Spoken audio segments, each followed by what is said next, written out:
तैयार हो गई। वह इस बात पर हैरान भी हो रही थी कि सासू माँ ने उसकी माँ से कह ही दिया, अच्छा है कुछ दिन तुम भी खर्चा उठाओ, सेवा करो, सब हमारे ही मत्थे मढ़ा गया है। मैं तो दुखी हो गई थी काम करते करते, ये चली जाएगी तो कम से कम चैन की सांस लूंगी।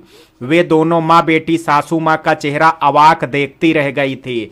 वह माँ के साथ मायके चली गई थी। माँ ने सोच लिया था वे डिलीवरी के 3 महीने पूरे होने तक उसे वापस नहीं भेजेंगी।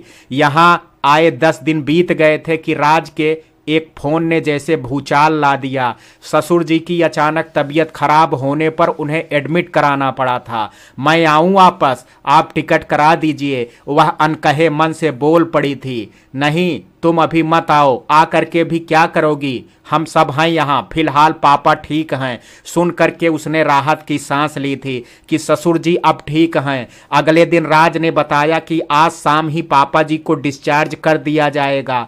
यह सुन करके उसे खुशी हुई, लेकिन रात 10 बजे ही राज ने फोन पर ससुर जी के दिवंगत होने की सूचना दी तो सहसा उसे यकीन ही नहीं हुआ। वह सकते में थी। माँ ने सुना तो वे भी गमगीन हो उठे। तुम्हारे नसीब में ईश्वर ने पिता की छाया लिखी ही नहीं है, शायद इतना क्रूर ईश्वर कैसे हो सकते हैं। वह चुपचाप अपना सामान पैक करने लगी थी। अगले दिन शाम की ट्रेन का रिजर्वेशन मिला था। ट्रेन में वह बच्ची को लिए सर खिड़की से टिकाए बैठी थी। उसे वह सारी बातें याद आने लगी जो ससुराल में उसके साथ घटित हुआ था। सासू माँ का उस पर झूठे इल्जाम लगाना, उससे पैर पकड़वा करके माफी मंगवाना, उसे कोसना, हाय देना, वह चौंकी। उसे सास के कहे हुए शब्द याद आ गए, अगर मैंने तेरे साथ गलत किया हो तो ये मर जाएं और मैं भुगतूं, वरना तेरा सत्यानाश, तेरा पति मर जाए और तू भुगते।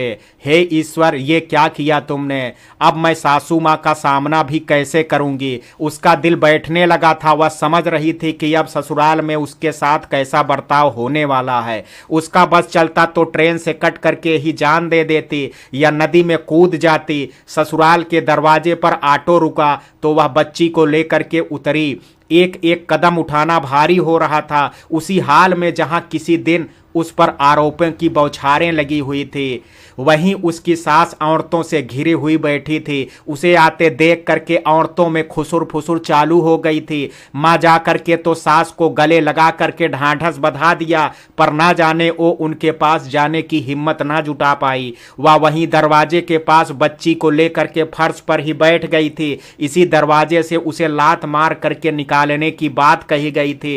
अंदर रूंदन गूंजने लगा था।